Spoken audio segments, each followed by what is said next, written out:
Hello students, welcome to Amar tuition classes. आज मैं आपको कैश फ्लो में मोस्ट इम्पॉर्टेंट सम है जो है लेटेस्ट 5 नंबर। लेटेस्ट 5 मीन्स आपको यहाँ पर लेटेस्ट क्वेश्चंस दिए होते हैं, एग्जाम्पल्स फ्रॉम लेटेस्ट एग्जामिनेशंस। जो लास्ट एग्ज़ाम्स में क्वेश्चंस पूछे गए हैं वो क्वेश्चन में क्वेश्चन नंबर 5 करवा रहा हूँ। नेम है राहुल कंपनी। अगर आपके बुक में नहीं है तो आप थोड़ा सा पीछे जाइए, आपको मिल जाएगा राहुल कंपनी, या फिर आप टोटल ऑफ बैलेंस शीट से मैच कर लीजिए। 16 lakh total of balance sheet है। ईयर हो सकता है आपके अलग होंगे। One of the most important सम है, one of the lengthiest sum है।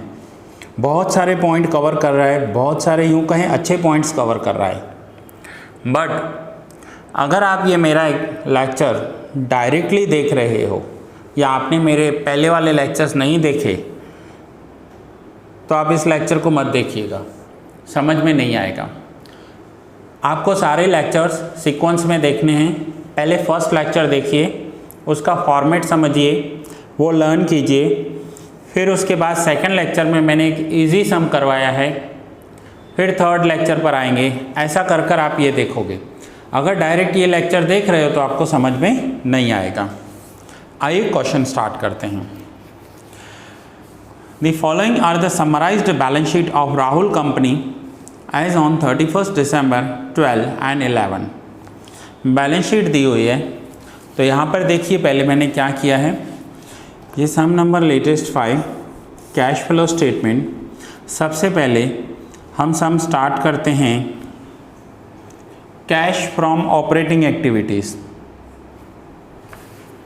यहाँ नहीं लिखा हुआ है, आप लिख दीजिए, ऊपर हेडिंग दे दीजिए कैश फ्रॉम ऑपरेटिंग एक्टिविटीज़। ये प्रॉफिट एंड लॉस अकाउंट है ना, इसके ऊपर यहाँ पर आप हेडिंग दे दीजिए। क्या हेडिंग देना है आपको? Cash from operating activities. रह गया होगा कैश फ्रॉम ऑपरेटिंग एक्टिविटीज़। ये आप हेडिंग दोगे यहाँ पर जहाँ मैंने एरो किया है, ठीक है। So first cash from operating activities, then second head point is cash from investing activities, and the third head point is cash from financing activities। ये तीनों हेड पॉइंट देने हैं। सम स्टार्ट करने के लिए सबसे पहले हम लिखते हैं प्रॉफिट एंड लॉस अकाउंट। उसके बाद हम उसमें ऐड करते हैं। क्या ऐड करते हैं? तो ये जो भी पॉइंट्स ऐड किए हुए हैं ये सारे पॉइंट आपको प्रॉफिट एंड लॉस अकाउंट के डेबिट साइड मिलेंगे। इन सभी पॉइंट्स को आप नॉन कैश एक्सपेंसेस भी बोल सकते हो।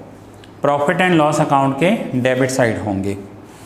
सो ये था हमारा operating activities, investing activities and financing activities. अब हमें fixed assets, current fixed assets के अकाउंट्स बनाने होंगे। अब अकाउंट्स कौन कौन से बनाने होते हैं? तो आप क्या करोगे, current assets and current liabilities को छोड़कर बाकी सारे अकाउंट्स बना दीजिए। सो इजी हो जाएगा आपके लिए।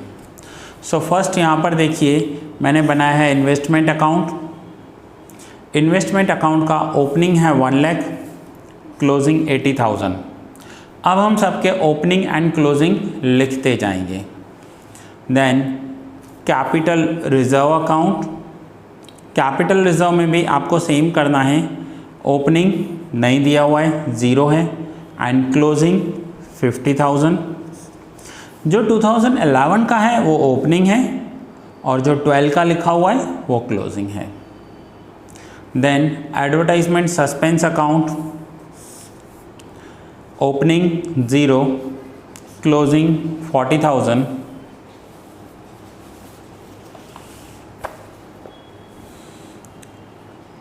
Then debentures, opening 0, closing 1 lakh।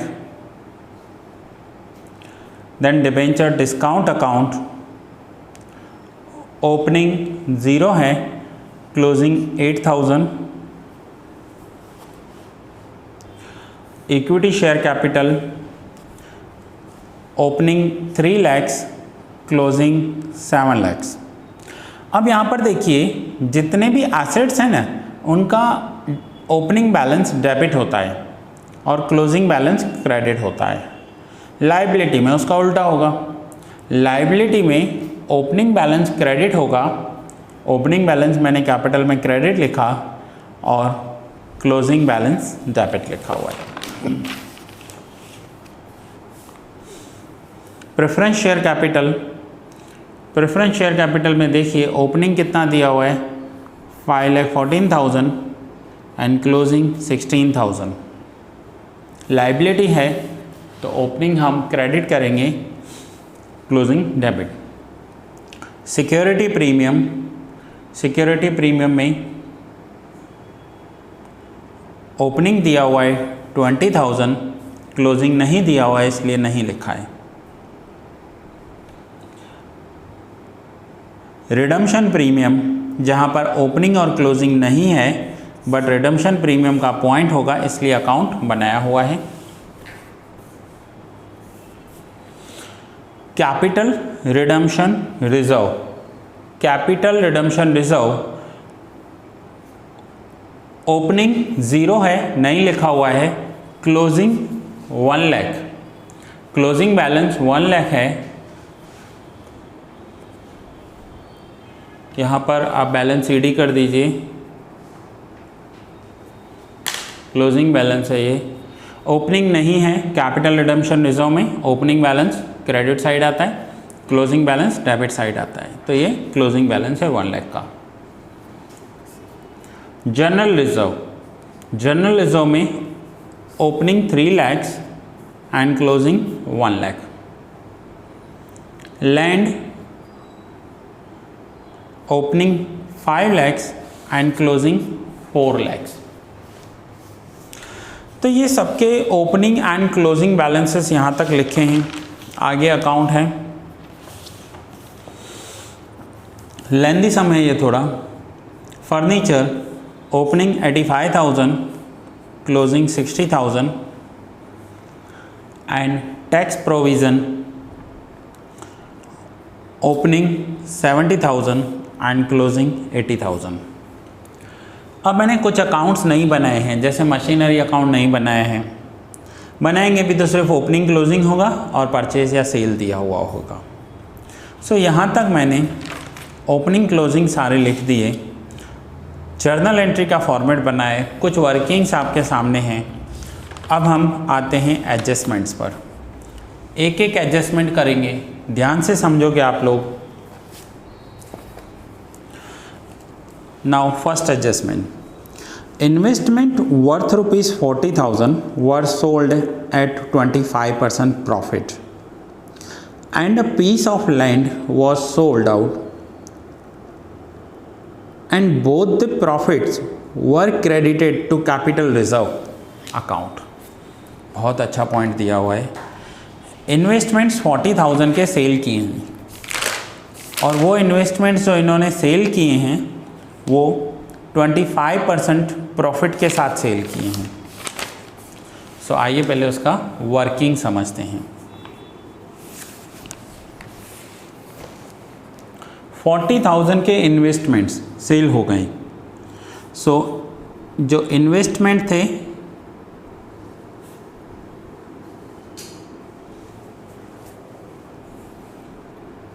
$40,000 plus 25% profit. अब 40,000 के इन्वेस्टमेंट्स पर अगर 25% कैलकुलेट करोगे तो वो आएंगे 10,000। सो ये इन्वेस्टमेंट सेल कितने में हुए हैं? सो सोल्ड हुए हैं 50,000 में।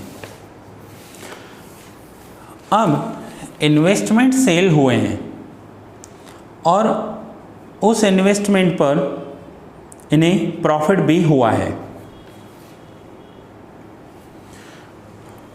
अब प्रॉफिट जो हुआ है 10,000 वो हमें कैपिटल रिजर्व अकाउंट में ट्रांसफ़र करना है। नाउ कैपिटल रिजर्व अकाउंट में प्रॉफिट को ट्रांसफ़र करने के लिए सबसे पहले हमें इन्वेस्टमेंट सेल करना है। सो इन्वेस्टमेंट सेल करने के लिए जर्नल एंट्री क्या होगी?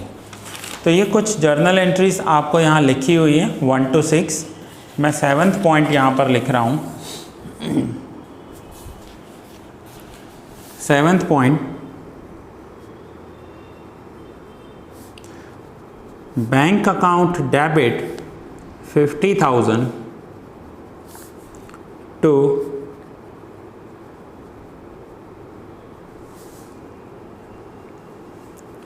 Investment account 50,000। एक एंट्री ये होगी 50,000 की। दूसरी एंट्री क्या होगी कि हमें जो प्रॉफिट हुआ है ना वो हमें कैपिटल रिडम्पशन रिजर्व में ट्रांसफ़र करना है। अब यहाँ पर देखिए कैपिटल रिजर्व में ट्रांसफ़र करना है। इन्वेस्टमेंट में से जो इन्हें प्रॉफिट हुआ है उस प्रॉफिट को इन्हें कैपिटल रिजर्व में ट्रांसफ़र करना है। तो उसके लिए एंट्री होगी investment account debit to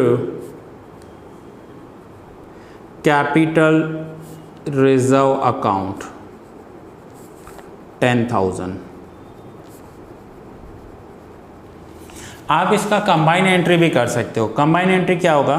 bank account debit 50,000 to investment account 40,000, क्योंकि 10,000 इन्वेस्टमेंट डेबिट क्रेडिट कट जाएंगे। फिर से बता रहा हूँ, bank account debit 50,000 to investment account 40,000 to capital reserve account 10,000। अब हम इसकी पोस्टिंग करेंगे। सो 50,000 इन्वेस्टमेंट में से आए हैं। तो एक तो ये इन्वेस्टिंग एक्टिविटीज़ में इनफ्लो है 50,000 रुपीज़ सेल ऑफ इन्वेस्टमेंट, और दूसरा इन्वेस्टमेंट अकाउंट में क्रेडिट करेंगे क्योंकि इन्वेस्टमेंट सेल हो गए, एसेट्स हैं, credit what goes out rule apply होगा। सो सेल करेंगे तो क्रेडिट करेंगे। अब इस इन्वेस्टमेंट पर जो 10,000 प्रॉफिट हुआ है वो कैपिटल रिजर्व अकाउंट में ट्रांसफ़र करना है। तो उसके लिए मैंने आपको क्या जर्नल एंट्री बताई? Investment account debit to capital reserve account. So investment account में डेबिट करेंगे 10,000 और लिखेंगे टू कैपिटल रिजर्व अकाउंट, और कैपिटल रिजर्व अकाउंट में क्रेडिट करेंगे 10,000 बाय इन्वेस्टमेंट अकाउंट। अब ये पॉइंट तो नॉर्मल थी, इस पॉइंट में कोई ऐसा नहीं था पॉइंट कि आपको नहीं आए। ठीक है, 25% प्रॉफिट पे सेल किया है। अब जो पॉइंट दिया हुआ है वो ख़ास है, जो फर्स्ट में ही दिया हुआ है। इन्होंने इन्वेस्टमेंट भी सेल किया, इन्होंने पीस ऑफ लैंड भी सेल किया। पीस ऑफ लैंड का मतलब होता है पूरी लैंड सेल नहीं की है, उस लैंड में से एक टुकड़ा सेल किया है, उसका एक पीस सेल किया है। कितने में किया है नहीं बताया, कितना प्रॉफिट किया है वो भी नहीं बताया आपको, और फाइनली लिखा है कि प्रॉफिट आपको कैपिटल रिजर्व में ट्रांसफ़र करना है। अब आपको लैंड का सेल वैल्यू नहीं बता रहे हैं, आपको ये नहीं बता रहे हैं कि प्रॉफिट कितना हुआ है, तो कैसे कैलकुलेट करोगे? तो यहाँ पर आ जाइए, आप देखिए कैपिटल रिजर्व का ओपनिंग बैलेंस 0 था, हमें नहीं दिया हुआ था। क्लोजिंग बैलेंस 50,000 हो गया, ये कंफर्म है क्योंकि यहाँ पर दिया हुआ था। अब टोटल 50,000 प्रॉफिट हुआ है, ये कंफर्म है। कैपिटल रिजर्व मीन्स एसेट्स में से जो प्रॉफिट होता है उसे कैपिटल रिजर्व बोलते हैं। 50,000 प्रॉफिट हुआ है जिसमें से 10,000 इन्वेस्टमेंट में से हुआ है, तो 40,000 कहाँ से हुआ होगा? लैंड में से हुआ होगा। अब ये तो कंफर्म हो गया कि लैंड में से इन्हें 40,000 का प्रॉफिट हुआ है। अगर नहीं तो मैं आपको यहाँ पर वर्किंग नोट्स में बताऊँ, total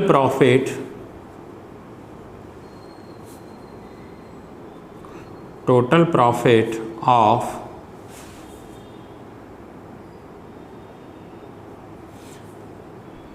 investment and land 50,000 total profit 50,000, जिसमें से प्रॉफिट ऑफ इन्वेस्टमेंट हुआ है 10,000 का। सो रिमेनिंग 40,000 जो प्रॉफिट हुआ होगा वो प्रॉफिट हुआ होगा प्रॉफिट ऑफ लैंड। ठीक है, अब ये पॉइंट क्लियर हो गई कि लैंड का प्रॉफिट 40,000 है और लैंड का प्रॉफिट 40,000 है, तो उसकी भी ऐसी जर्नल एंट्री करेंगे। Land account debit to capital reserve account, land account debit to capital reserve account 40,000। अब ये हमें पता चल गया कि जो प्रॉफिट हुआ है लैंड में से वो 40,000 हुआ है। अब आइए इसकी पोस्टिंग करते हैं। सो यहाँ पर कैपिटल रिजर्व अकाउंट में क्रेडिट करेंगे और इसका दूसरा इफेक्ट लैंड अकाउंट में डेबिट करेंगे।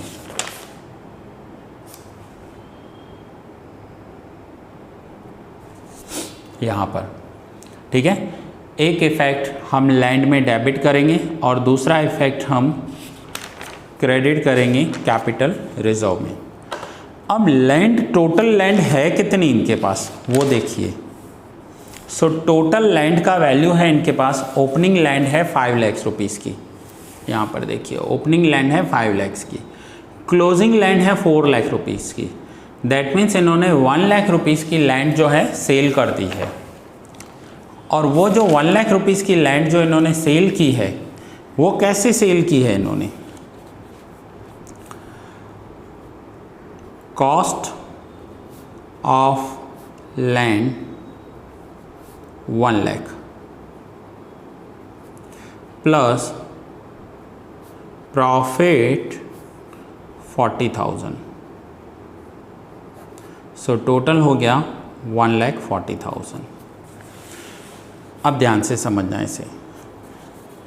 Land account debit 40,000 to capital reserve account. अब ये लैंड सेल हुई है 1,40,000 में। So bank account debit 1,40,000 to land account 1,40,000। अब अगर इन दोनों एंट्रीज़ के लिए मैं कंबाइन एंट्री करूं तो वो कंबाइन एंट्री कैसी हो जाएगी, तो वो कंबाइन एंट्री हो जाएगी bank account debit 1,40,000 to land account 1 lakh and to capital reserve account 40,000। ये उसके लिए कंबाइन एंट्री हो जाएगी। अब अगर कंबाइन एंट्री है तो इसका पोस्टिंग कैसे होगा, 1,40,000 लैंड में से आ रहे हैं, मीन्स हम प्रॉपर्टी सेल कर रहे हैं। सो प्रॉपर्टी सेल करेंगे तो इन्वेस्टिंग एक्टिविटी है, इन्वेस्टिंग एक्टिविटी में 1,40,000 का इनफ्लो दिखाएंगे। दूसरा 1 lakh rupees land sell out कर दी, तो ये रहा 1 लाख का लैंड सेल आउट हो गया, मीन्स 1 लाख रुपीज़ लैंड में से चले गए। और तीसरा कैपिटल रिजर्व में हम क्रेडिट करेंगे। सो कैपिटल रिजर्व में 40,000 रुपीज़ क्रेडिट किए हैं, ये रहे। सो ये तीनों इफेक्ट ऐसे होंगे। क्लियर हुआ, 40,000 कैपिटल रिजर्व में क्रेडिट, 1 लाख लैंड में क्रेडिट एंड 1,40,000 इनफ्लो दिखाएंगे इन्वेस्टिंग एक्टिविटी में। सो ये थे इसकी कंबाइन एंट्री और ये था इसका कैलकुलेशन। अभी ये फर्स्ट एडजस्टमेंट पूरा हुआ है, हमें 6 एडजस्टमेंट्स करने हैं। आइए सेकंड देखते हैं। During the year advertisement expense were incurred which is to be written off in 3 equal instalments. Advertisement expense किया है उन्होंने और जिसके लिए हमने एडवर्टाइजमेंट सस्पेंस अकाउंट बनाया है, ये रहा। अब एडवर्टाइजमेंट सस्पेंस अकाउंट में आपको सिर्फ इतना ही दिया हुआ था कि क्लोजिंग 40,000 है। इन्होंने कितना किया आपको नहीं पता। 1/3 राइट ऑफ करने के बाद एवरी ईयर 1/3 राइट ऑफ करना है, 3 ईयर्स में राइट ऑफ करना है इक्वल, और क्लोजिंग जो है उनका वो है 40,000। तो इन्होंने कितना एडवर्टाइजमेंट एक्सपेंस किया होगा, आइए देखते हैं। सपोज करते हैं, suppose advertisement expense of each year means हर एक साल के लिए है ₹X। हर एक साल के लिए एडवर्टाइजमेंट एक्सपेंस ₹X है जो इन्होंने राइट ऑफ किया है। Therefore, for 3 years कितना हो जाएगा, x plus x plus x, तो ये हो जाएगा ₹3X 3 ईयर का। अब एवरी ईयर राइट ऑफ करना है। टोटल एक्सपेंस टोटल हो गया, टोटल फॉर 3 ईयर्स 3X। उसमें से हम करंट ईयर का राइट ऑफ करेंगे x, माइनस करेंगे 3X में से x, तो बैलेंस क्या बचेगा, सो बैलेंस बचेगा 2X।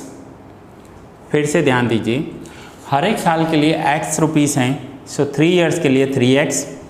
3X में से करंट ईयर का x माइनस किया तो बाकी बचा 2X। नाउ इक्वेशन करेंगे, if balance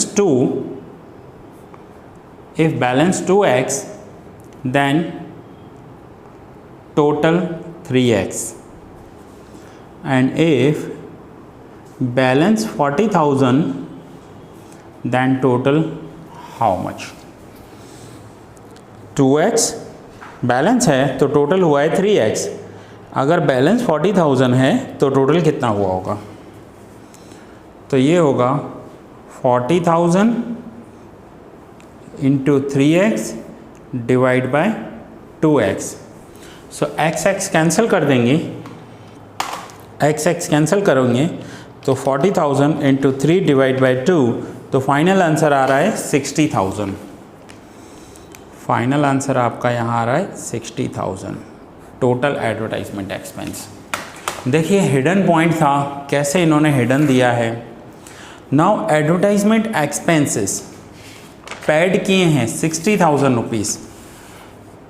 सो उसके लिए एक एडवर्टाइजमेंट एक्सपेंस या एडवर्टाइजमेंट सस्पेंस अकाउंट में डेबिट करेंगे टू बैंक अकाउंट। इसकी जर्नल एंट्री होगी advertisement suspense account debit to bank account, और ये हमारी कंपनी के लिए एक फाइनेंसिंग एक्सपेंस है, इसलिए फाइनेंसिंग एक्सपेंस में एडवर्टाइजमेंट सस्पेंस अकाउंट में -60,000 दिखाएंगे, आउटफ्लो दिखाएंगे एडवर्टाइजमेंट सस्पेंस अकाउंट पेड, और जर्नल एंट्री इसकी होगी advertisement suspense account debit to bank account, और अमाउंट जो उसका है 60,000।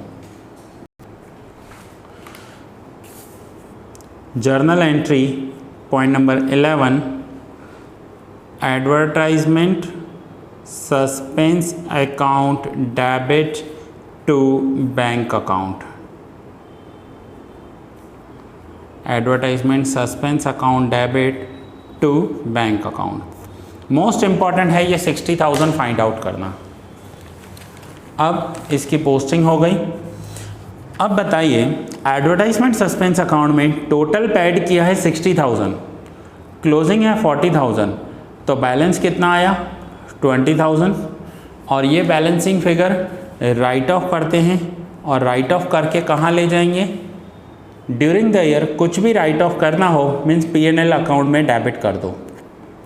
ड्यूरिंग द ईयर कुछ भी राइट ऑफ करना है that means profit and loss account में डेबिट करोगे 20,000। सो ये 20,000 प्रॉफिट एंड लॉस अकाउंट में डेबिट होंगे। तो यहाँ पर देखिए ये है debit of profit and loss account. First point ही दिया हुआ है advertisement suspense account written off 20,000। तो ये था adjustment number second. Now adjustment third देखते हैं। On 1st January 10% debentures were issued at 10% discount. 10% debentures issue किए हैं 10% डिस्काउंट के साथ।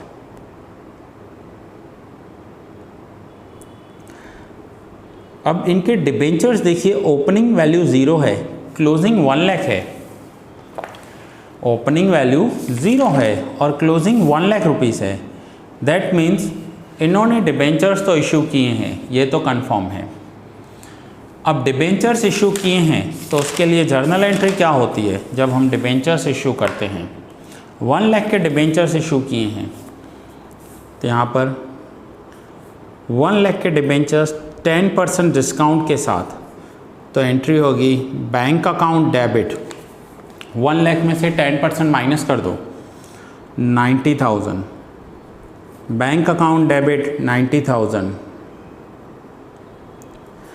Debenture discount account debit 10,000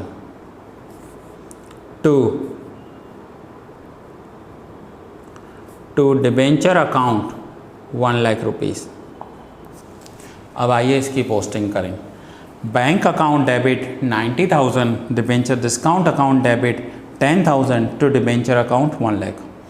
now bank account debit हो रहा है, दैट मीन्स कैश इनफ्लो हो रहा है, और वो भी इनफ्लो कहाँ से हो रहा है, तो ये डिबेंचर्स इशू करना ये फाइनेंसिंग एक्टिविटी होती है। तो सबसे पहले हम फाइनेंसिंग एक्टिविटीज़ में लिखेंगे 90,000 डिबेंचर्स इश्यूड, 90,000 डिबेंचर्स इश्यूड। 10,000 हम डेबिट करेंगे डिबेंचर डिस्काउंट अकाउंट में। सो डिबेंचर डिस्काउंट अकाउंट में 10,000 डेबिट होंगे, और हमें क्रेडिट करना है 1 लाख रुपीज़ डिबेंचर अकाउंट में। सो क्रेडिट करने के लिए 90,000 लिखेंगे बाय बैंक अकाउंट एंड 10,000 लिखेंगे बाय डिबेंचर डिस्काउंट अकाउंट। ये दोनों एंट्रीज क्रेडिट होंगी, 90,000 by bank and 10,000 bye discount, और यही डिस्काउंट यहाँ पर डेबिट हो रहा है।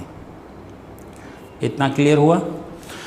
अब डिबेंचर डिस्काउंट अकाउंट में देखिए क्लोजिंग 8,000 दिया हुआ है, ओपनिंग कुछ नहीं दिया हुआ था।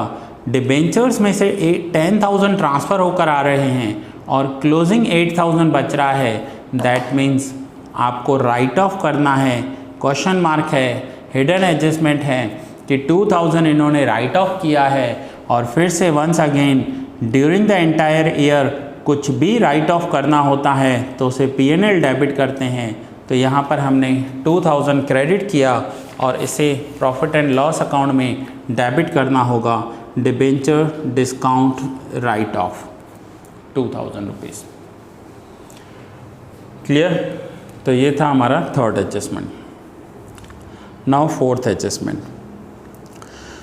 It was determined to redeem the preference shares at 15% premium, for which necessary work was done, but the money were received except 200 shares.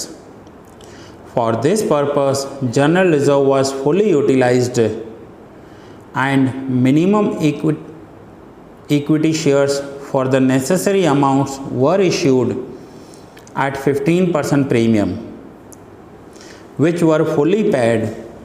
The capital redemption reserve was utilized for issue of 1 bonus share for every 3 equity shares held. इस adjustment में adjustment number 4 में इतने points आपको दे दिए हैं कि यूँ समझो एक साथ 4-5 एडजस्टमेंट्स दे दिए हैं, एक साथ आपको 4-5 एडजस्टमेंट दे दिए हैं। अब इन्होंने कहा है, मैं आपको पहले एक्सप्लेन कर दूं, इन्होंने कहा है 15% प्रीमियम के साथ इन्होंने प्रेफरेंस शेयर्स को रिडीम किया है। रिडम्पशन करने के लिए 2 कंडीशंस होती हैं, या तो इन्हें कैपिटल रिडम्पशन रिजर्व बनाना होता है या फिर न्यू इक्विटी शेयर्स इश्यू करने होते हैं। तो जितना हो सके कम न्यू इक्विटी शेयर्स इश्यू करने पड़े, ऐसी कंडीशन हमें देखनी है।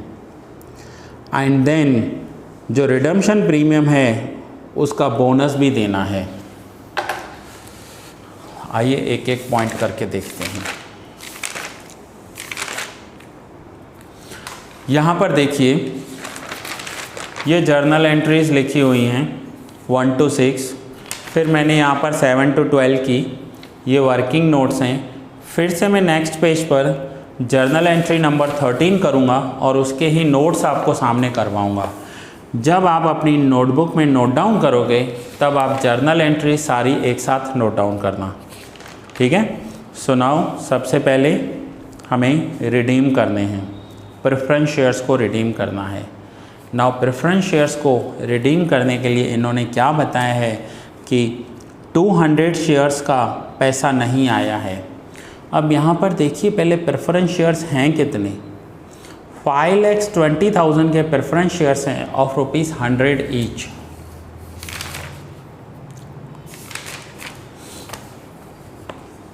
नाउ 5,20,000 कैपिटल है, 100 रुपीज़ के एक, दैट मीन्स 5,200 प्रेफरेंस शेयर्स हो जाएंगे ये। और इन प्रेफरेंस शेयर्स में से 200 ने पैसा नहीं दिया है। पैसा नहीं दिया है दैट मीन्स ये कॉल्स इन एरियर्स लिखा हुआ है। कॉल्स इन एरियर्स का मतलब होता है कि कुछ प्रेफरेंस शेयर्स होल्डर ने पैसे नहीं दिए हैं और अगर उनके कॉल्स बाकी हैं तो हम उन्हें रिडीम भी नहीं करेंगे, ना ही कर सकते हैं अकॉर्डिंग टू रूल्स। पहले हमारे प्रेफरेंस शेयर होल्डर अपना पूरा पैसा हमें देंगे, उसके बाद हम रिडम्पशन प्रोसीजर स्टार्ट करेंगे। सो 5,200 प्रेफरेंस शेयर्स, 200 ने तो पैसा ही नहीं दिया है तो बाकी बचा 5,000 प्रेफरेंस शेयर्स को रिडीम करना है। 5,000 प्रेफरेंस शेयर्स को रिडम्पशन प्रोसीजर में ले जाना है। अब हम देखें कि पेमेंट कितना देना पड़ेगा। सो प्रेफरेंस शेयर्स को 5,000 preference shares of ₹100 each, that means 5 lakhs rupees हमें देने पड़ेंगे प्लस 15% रिडम्पशन प्रीमियम देना है। रिडम्पशन प्रीमियम अब 5 lakhs का 15% करके देखो कितना आ रहा है। 5 lakhs 15%, 75,000 रुपीज़ का रिडम्पशन प्रीमियम, तो ये हो गया 5,75,000 टोटल हमें पैसा रिडीम करना है। अब प्रेफरेंस शेयर्स रिडीम करने हैं तो उसके लिए जर्नल एंट्री क्या होगी, तो यहाँ पर देखिए preference share capital account debit, redemption premium account debit to bank account 5,75,000। फिर से बैंक क्रेडिट हो रहा है, बैंक क्रेडिट हो रहा है दैट मीन्स आउटफ्लो है। और कौन सा आउटफ्लो है, तो ये फाइनेंसिंग एक्टिविटीज़ का आउटफ्लो है। तो सबसे पहले 5,75,000 को कैश फ्लो स्टेटमेंट में फाइनेंसिंग एक्टिविटीज़ में माइनस दिखाएंगे। Financing activities preference share capital redeemed 5,75,000। दूसरा preference share capital account debit, so preference share capital account में डेबिट साइड हम लिखेंगे 5 lakhs रुपीज़। और दूसरा redemption premium account, redemption premium account में भी डेबिट साइड लिखेंगे 75,000। तो फिर से इसकी पोस्टिंग समझिए, प्रेफरेंस शेयर कैपिटल में debit side 5 lakhs, redemption premium में debit side 75,000 and 5,75,000 preference share capital में रिडीम्ड करने हैं, फाइनेंसिंग एक्टिविटीज़ है इसलिए आउटफ्लो दिखाएंगे। तो ये था प्रेफरेंस शेयर कैपिटल को हमने रिडम्पशन किया।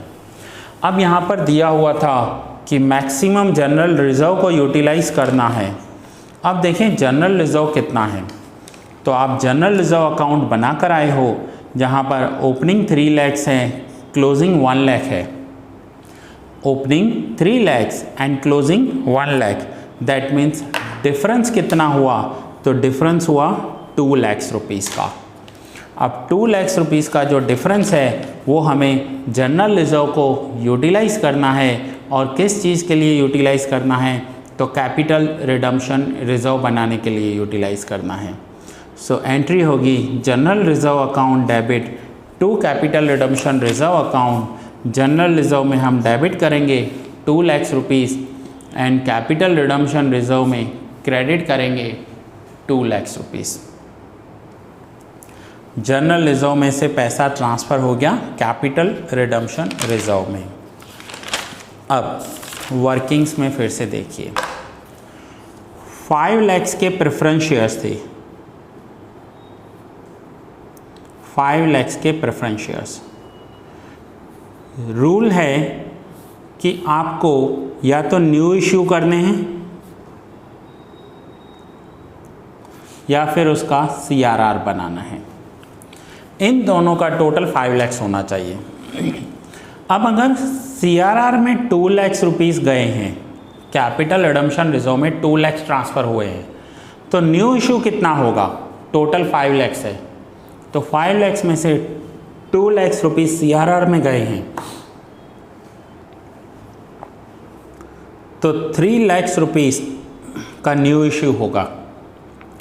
अगर CRR में 1 lakh रुपीज़ गए होते तो न्यू इशू 4 lakh का हो जाता। अगर CRR में 5 lakhs गए होते तो न्यू इशू 0 हो जाता। सो न्यू इशू 3 lakh का होगा। तो यहाँ पर एडजस्टमेंट को फिर से रीड कीजिए और समझिए कि इन्होंने कम से कम न्यू इशू, इन्हें इक्विटी शेयर्स जो न्यू इशू करने हैं कम से कम करने हैं। अब ये इक्विटी शेयर्स भी 15% प्रीमियम के साथ इश्यू किए हैं। देखो कितने सारे एडजस्टमेंट दे दिए हैं। इक्विटी शेयर्स 3 lakhs के, ये इश्यू हुए 15% प्रीमियम के साथ। 3 lakh का 15% 45,000, तो ये हो गया टोटल 3,45,000।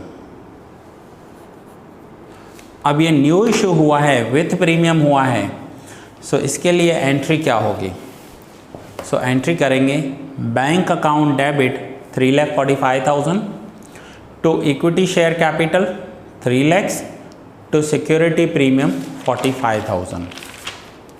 तो ये देखिए bank account debit 3,45,000 to equity share capital 3 lakhs and to security premium 45,000। अब हम इसकी पोस्टिंग करेंगे। 3 lakhs rupees bank account debit किया है, इसका मतलब इनफ्लो हो रहा है। इनफ्लो हो रहा है, सो कैश फ्लो स्टेटमेंट में फाइनेंसिंग एक्टिविटीज़ में इक्विटी शेयर कैपिटल इश्यूड 3,45,000 यहाँ पर मैंने लिख दिया इनफ्लो। यह किया मैंने बैंक अकाउंट डेबिट। दूसरा effect, equity share capital account में क्रेडिट करने हैं 3 lakhs, तो ये रहा by bank account. Third effect, security premium account में क्रेडिट करने हैं 45,000, तो ये रहे सिक्योरिटी प्रीमियम अकाउंट में 45,000। सो तीनों इफेक्ट हो गए। सिक्योरिटी प्रीमियम में क्रेडिट किया, कैपिटल अकाउंट में 3 लाख क्रेडिट किए, और यहाँ पर फाइनेंसिंग एक्टिविटीज़ में इनफ्लो दिखाया है 3,45,000 का।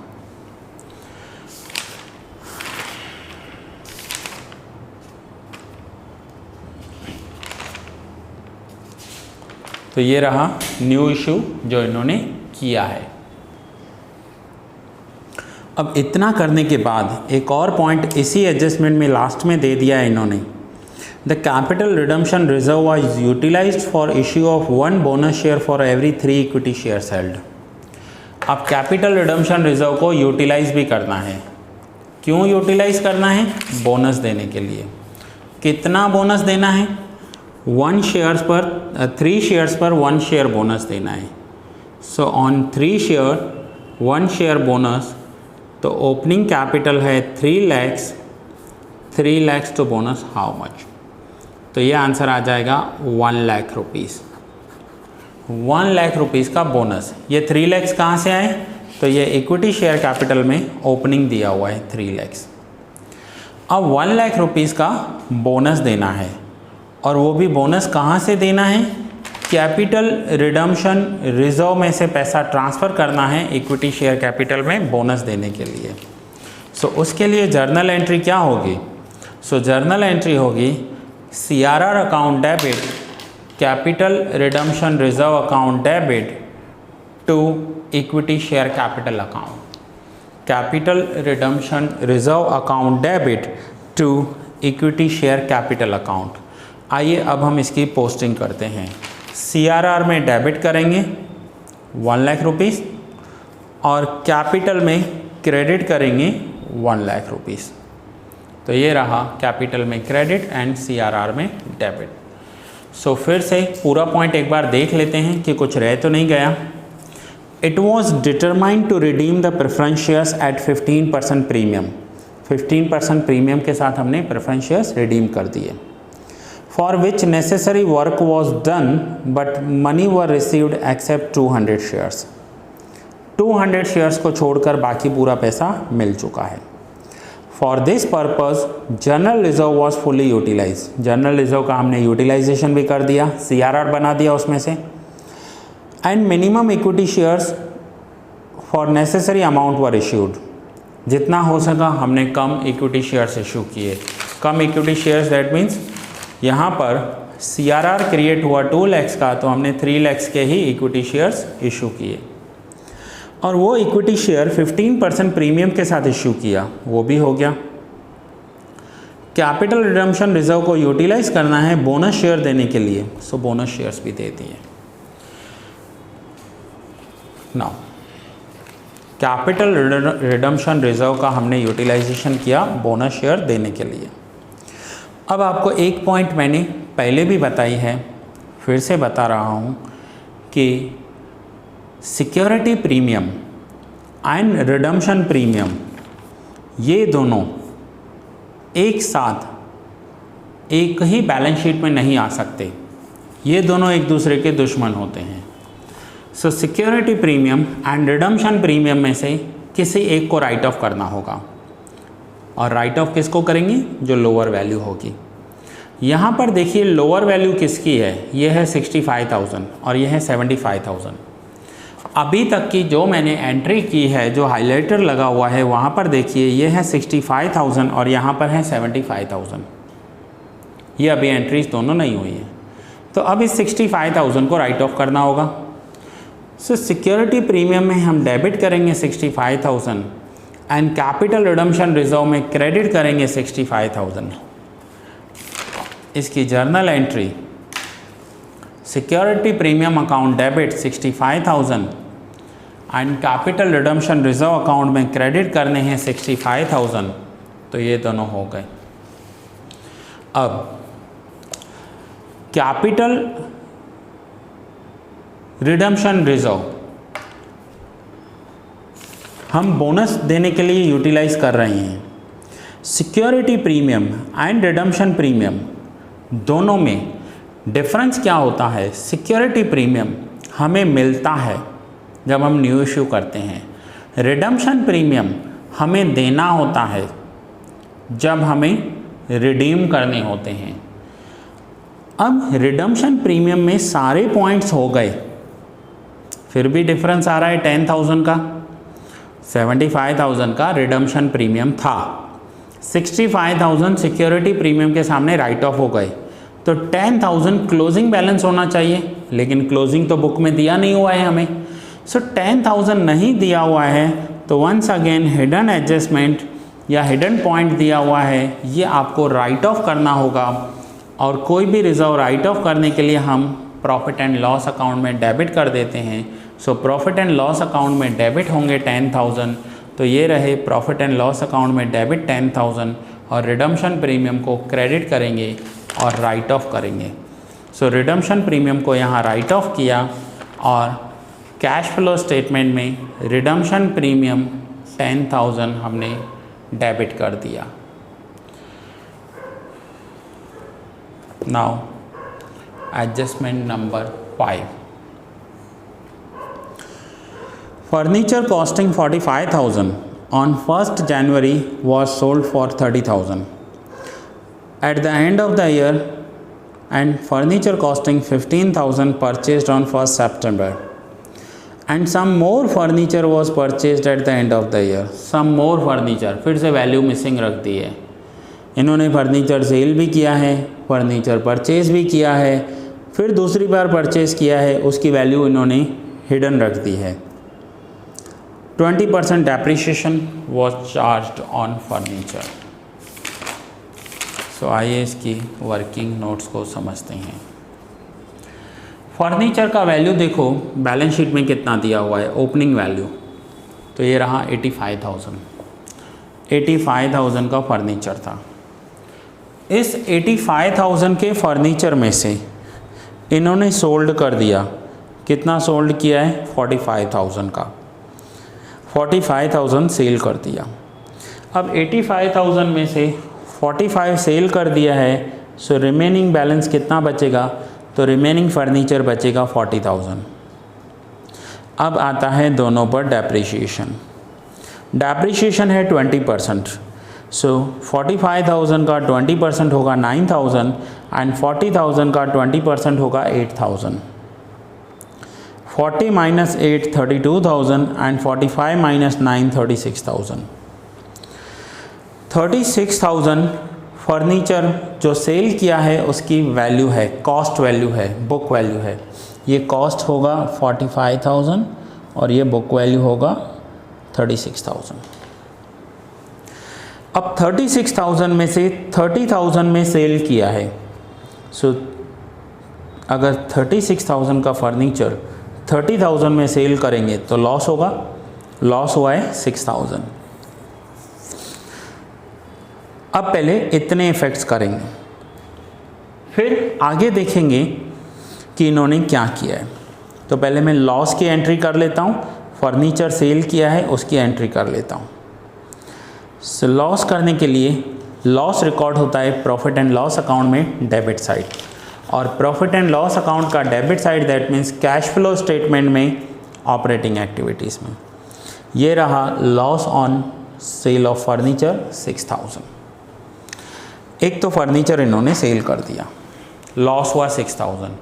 दूसरा फर्नीचर एसेट्स होते हैं, फर्नीचर एसेट्स होते हैं और सेल किया है, तो एसेट्स को सेल करने के लिए हम रिकॉर्ड करते हैं इन्वेस्टिंग एक्टिविटीज़ में furniture account cell of furniture 30,000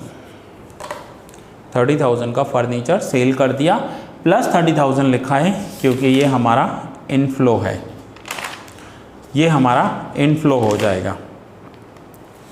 अब फर्नीचर अकाउंट में entry 30,000 furniture by bank account, 6,000 furniture bye P&L account. ये 6,000 हमारा जो लॉस हुआ है। अब न्यू परचेज कितना किया है फर्नीचर इन्होंने, सो ये 15,000 का परचेज किया है, इसे आप अलग से लिखना भले, परचेज किया है 15,000 का। अब ये 15,000 का कब परचेज किया है, तो डेट दी हुई है 1 सितंबर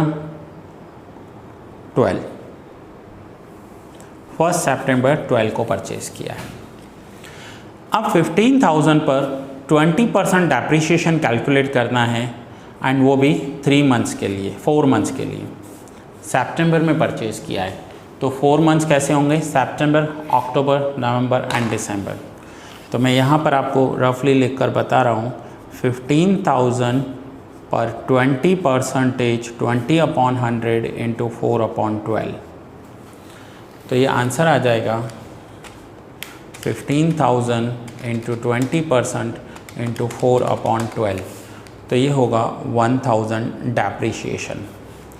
तो ये जो 1000 डेप्रीशिएशन है ये फॉर 4 मंथ्स के लिए है। 15,000 का फर्नीचर परचेज किया है।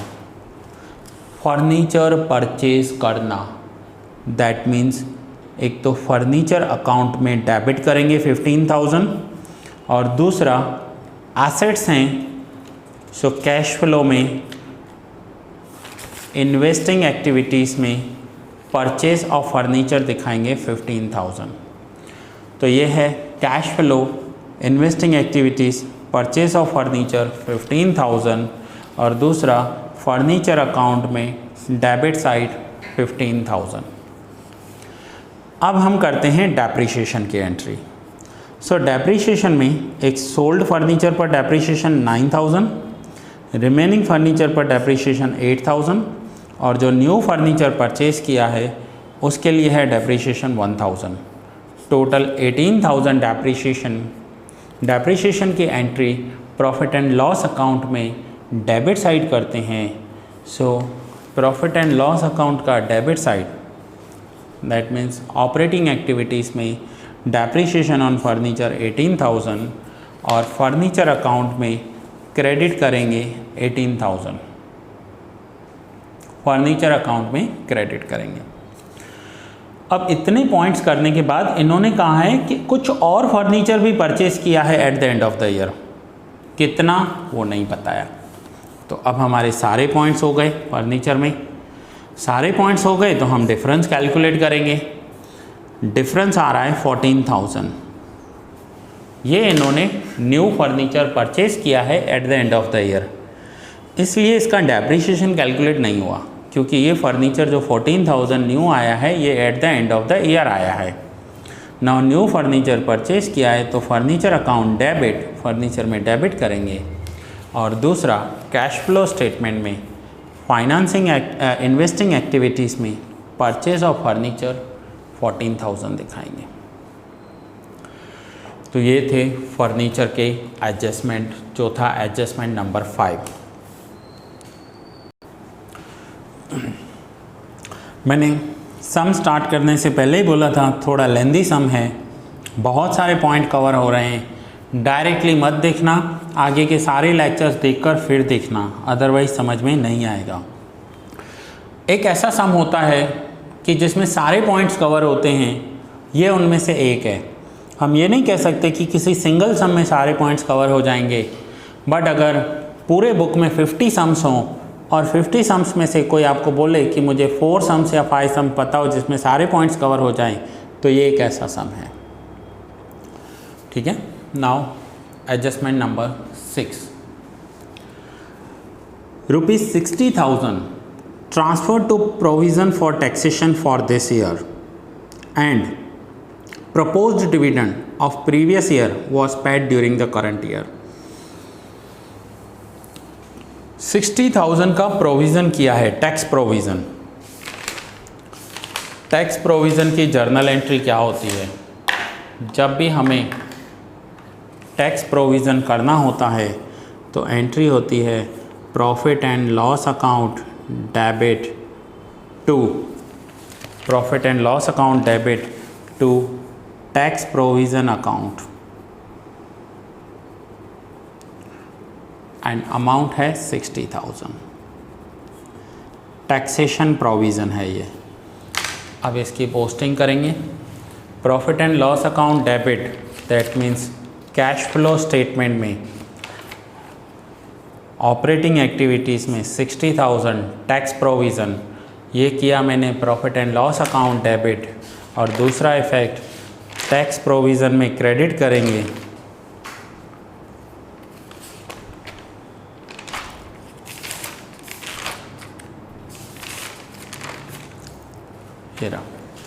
टैक्स प्रोविज़न में क्रेडिट करेंगे by profit and loss account 60,000। ये है टैक्स प्रोविज़न। अब यहाँ पर देखिए टैक्स प्रोविज़न अकाउंट क्लोज हो रहा है। टैक्स प्रोविज़न अकाउंट में 4 पॉइंट आते हैं, एक ओपनिंग, क्लोजिंग। करंट ईयर का जो टैक्स पे किया होगा, और दूसरा जो प्रोविज़न किया होगा।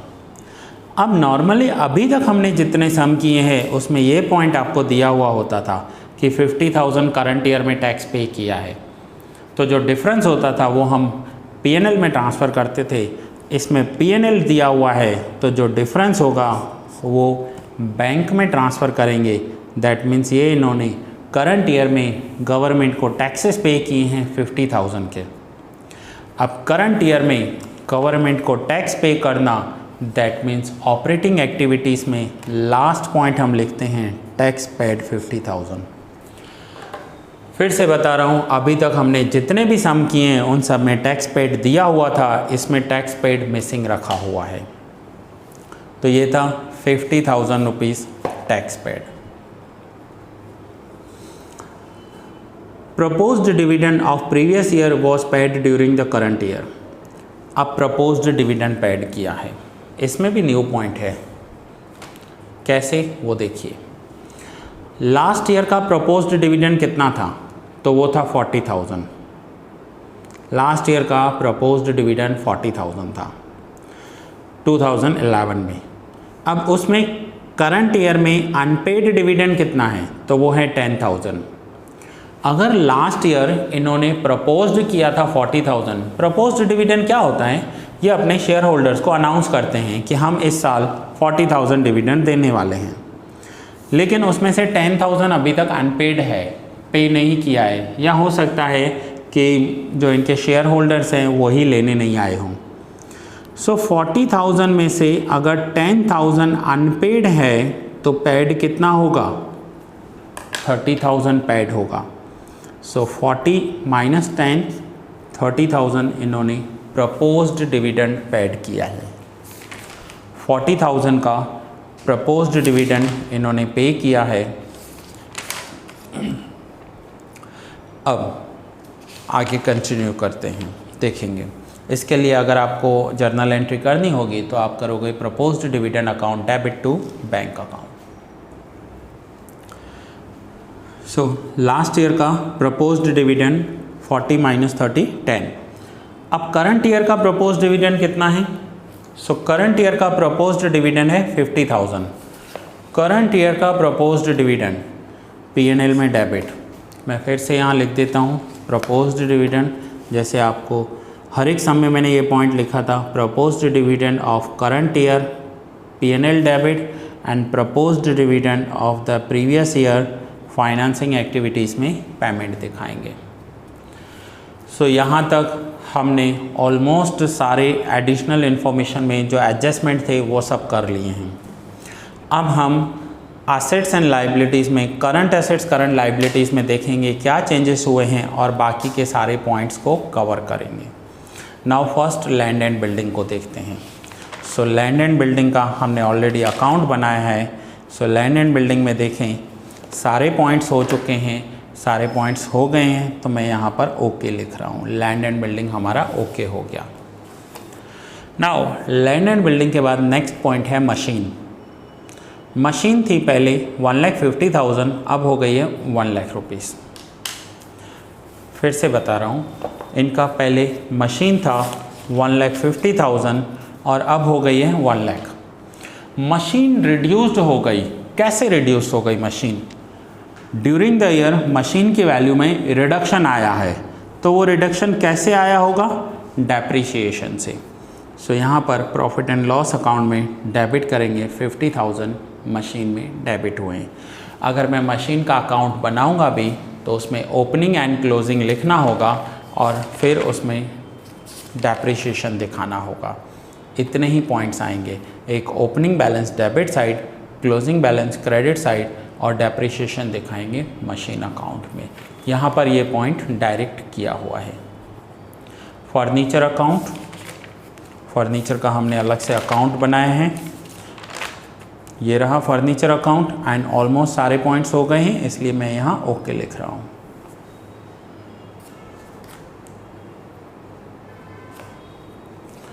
फर्नीचर के बाद है इन्वेस्टमेंट। इन्वेस्टमेंट है 1 लाख के ओपनिंग है और क्लोजिंग 80 हो गए हैं। यह है इन्वेस्टमेंट अकाउंट। अब यहाँ पर देखिए, इन्वेस्टमेंट अकाउंट में ओपनिंग था 1 lakh, closing 80,000, during the year cell भी किए हैं। अब 1 लाख में से 50,000 के इन्वेस्टमेंट तो सेल कर दिए, फिर भी 80,000 क्लोजिंग कैसे आया होगा? तो इन्होंने न्यू इन्वेस्टमेंट्स परचेज़ किए होंगे, और न्यू इन्वेस्टमेंट कितने परचेज़ किए हैं? 20,000 रुपीज़ के। 20,000 के न्यू इन्वेस्टमेंट्स परचेज़ किए हैं। एंट्री होगी investment account debit to bank account, और बैंक में हम आउटफ्लो दिखाएंगे, और ये आउटफ्लो हम कहाँ दिखाएंगे? तो ये आउटफ्लो हम इन्वेस्टिंग एक्टिविटीज़ में 20,000 rupees purchase of investment 20,000 minus करेंगे, आउटफ्लो है ये। सो ये था इन्वेस्टमेंट अकाउंट। अब इन्वेस्टमेंट के बाद है गुडविल। गुडविल 60 में से 50 हो गई। गुडविल कैसे रिड्यूस्ड हो गई? तो राइट ऑफ किया होगा ड्यूरिंग द ईयर। इसका भी अकाउंट नहीं बनाए हैं। फर्स्ट सम में मैंने बनवाया था आपको, फिर उसके बाद एक सम में मैंने आपको बताया था कि आगे जाकर मैं डायरेक्ट करूँगा। गुडविल अगर आपको अकाउंट बनाना भी है तो आप ओपनिंग बैलेंस लिखिए पहले 60,000, क्लोजिंग 50,000, फिर राइट ऑफ कर दीजिए 10,000। सो गुडविल को राइट ऑफ करेंगे 10,000। राइट ऑफ करने के लिए प्रॉफिट एंड लॉस अकाउंट में डेबिट किया जाता है। सो ये था, हमने गुडविल को राइट ऑफ कर दिया। ठीक है, अब हम आगे नेक्स्ट देखते हैं। गुडविल के बाद हैं डेटर्स। हाँ, ये तो करंट एसेट्स आ गए अब। सो करंट एसेट्स के लिए हम कहाँ रिकॉर्ड करते हैं? तो current assets cash flow statement में ऑपरेटिंग एक्टिविटीज़ में इंक्रीज़ एंड डिक्रीज़ दिखाना होता है। ये तो ऑलमोस्ट आपका चैप्टर पूरा होने के लिए आया है। अब आपको करंट एसेट्स इंक्रीज़ हो रहे हैं, तो आपको पता होना चाहिए करंट एसेट्स इंक्रीज़ होते हैं। जैसे ही मैं करंट एसेट्स बोलूँ ना, तो आपके माइंड में स्टॉक आ जाना चाहिए। स्टॉक करंट एसेट्स होता है, और स्टॉक इंक्रीज़ होता है, इसका मतलब है कि कैश आउटफ्लो हुआ होगा, तभी तो हमारे पास स्टॉक आया होगा ना। सो करंट एसेट्स इंक्रीज़ हुए, debtors increase, outflow. Bills receivable decrease हुए हैं, इनफ्लो। स्टॉक इंक्रीज़ हो गया, आउटफ्लो। जो भी डिफरेंस होगा वो आउटफ्लो दिखाएंगे। Opening cash balance and closing cash balance. Opening cash balance हम यहाँ पर लिखेंगे 2 लाख, और हमारा ये क्लोजिंग कैश 150 टैली हो जाएगा। प्रिलिमिनरी एक्सपेंसेस 30,000 थे और 20,000 हो गए। प्रिलिमिनरी एक्सपेंसेस फिक्टिशियस एसेट्स होते हैं, और फिक्टिशियस एसेट्स में रिडक्शन होना दैट मीन्स राइट ऑफ होना, और राइट ऑफ हुए हैं तो प्रॉफिट एंड लॉस अकाउंट में debit side preliminary expenses right of. Debenture discount, इसका तो हमने अकाउंट बनाया था, ये रहा डिबेंचर डिस्काउंट। सारे पॉइंट्स हो गए हैं, इसलिए मैं यहाँ ओके लिख रहा हूँ। And last is advertisement suspense account, वो भी हमने अकाउंट बनाया था। सारे पॉइंट्स हो गए हैं ओके। नाउ आइए लाइबिलिटी साइड देखते हैं। सो लाइबिलिटी साइड फर्स्ट है equity share capital. Equity share capital का हमने अकाउंट बनाया है, सारे पॉइंट्स कवर हो चुके हैं, इसलिए ओके। अब शेयर प्रीमियम, इनके भी अकाउंट्स थे हमारे पास, जिसमें हमने security premium and redemption premium को राइट ऑफ किया था। सो इसलिए सिक्योरिटी प्रीमियम भी हमारा ओके हो गया है एंड रिडम्पशन प्रीमियम भी ओके हो गया। नाउ कैपिटल रिजर्व, ये रहा कैपिटल रिजर्व। कैपिटल रिजर्व में भी सारे पॉइंट्स ओके हो गए। Capital redemption reserve that means CRR।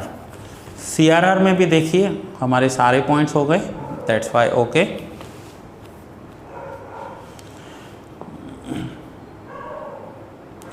Profit and loss account, यहाँ से तो हमने सम स्टार्ट किया था 150 minus 1,50,000। General reserve, general reserve का हमने अकाउंट बनाया था और वहाँ पर भी हमारे सारे पॉइंट्स हो गए। 12% डिबेंचर्स, डिबेंचर्स का भी अकाउंट है हमारे पास, हमने डिबेंचर्स का अकाउंट बनाया, ये रहा, और डिबेंचर्स में भी सारे पॉइंट्स हो गए। क्रेडिटर्स, नाउ करंट लाइबिलिटीज़ आ गई है। तो सो करंट लाइबिलिटीज़ में देखें क्या इंक्रीज डिक्रीज़ हुआ है। क्रेडिटर्स 50 में से 70 हो गए, करंट लाइबिलिटी इंक्रीज़ हो गई, दैट मीन्स इनफ्लो हुआ है। बिल्स पेएबल 60 में से 50 हो गए, दैट मीन्स 10,000 का आउटफ्लो हुआ है। प्रोविज़न फॉर टैक्सेशन, इसके लिए हमने टैक्स प्रोविज़न अकाउंट बनाया था, ये रहा। सारे पॉइंट्स कवर हो चुके हैं, इसलिए okay. Proposed dividend, proposed dividend के भी हमने सारे पॉइंट्स कर लिए हैं। And the last is bank loan.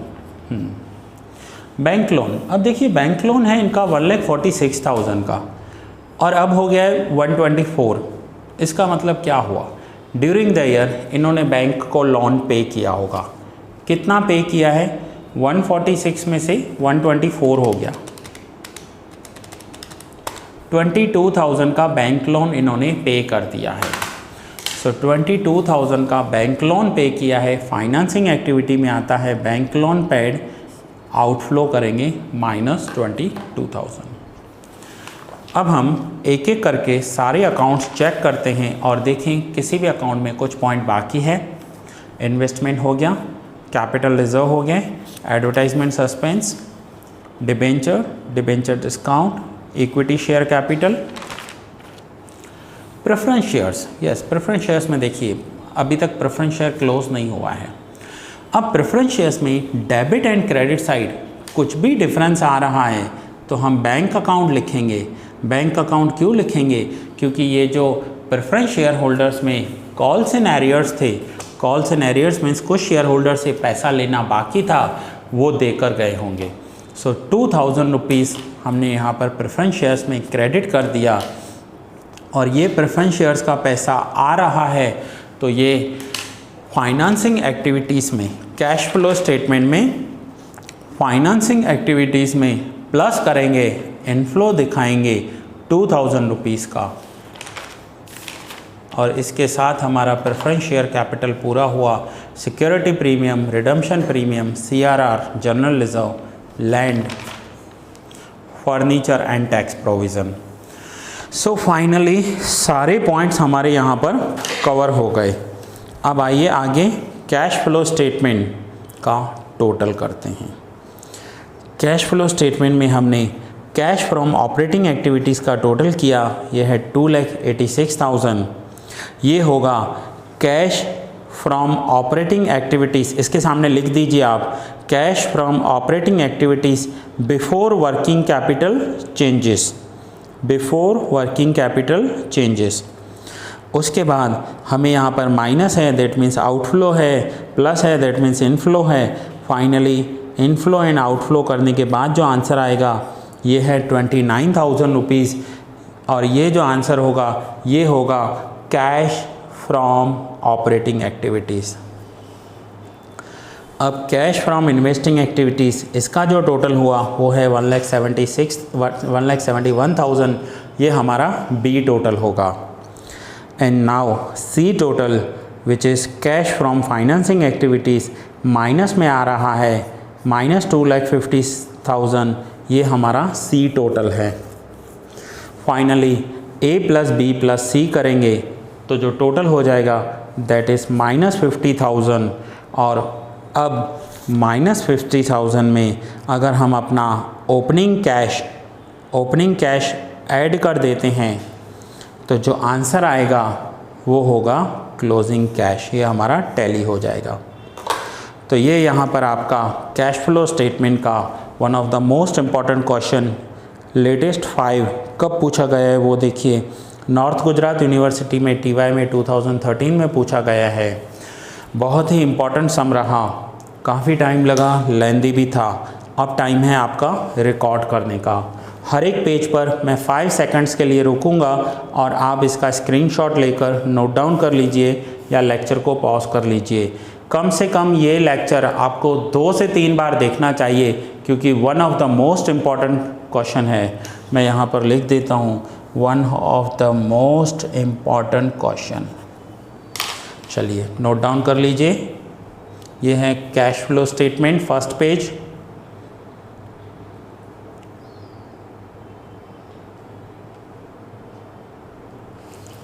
Second page, investing activities and financing activities.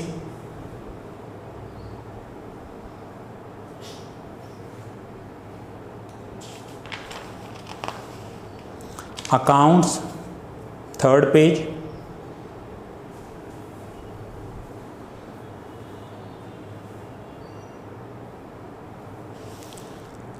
Fourth,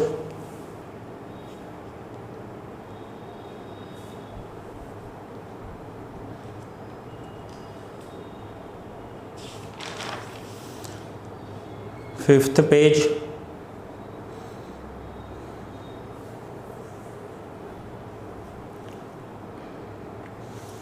sixth page.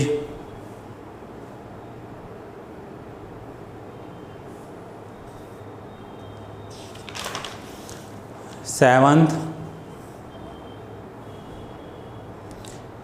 ये यहाँ पर डेप्रिसिएशन कैलकुलेट किया है मैंने, जो न्यू परचेज किया था। Depreciation of new purchased.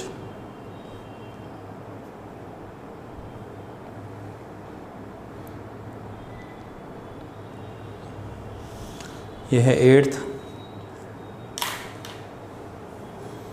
ये जर्नल एंट्री 6 तक यहाँ पर है। फिर 9th पेज पर है आगे, और फिर एक और आगे है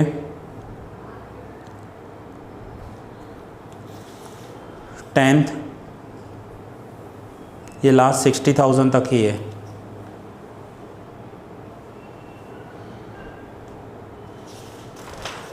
इलेवेंथ, आप जर्नल एंट्री सारी एक साथ लिखना। Page number 12,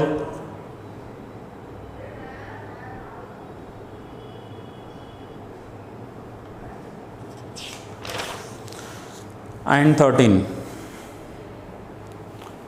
so that's it friends. ये लेक्चर यहाँ पर ही पूरा करता हूँ। बहुत जल्द मिलते हैं नेक्स्ट लेक्चर में।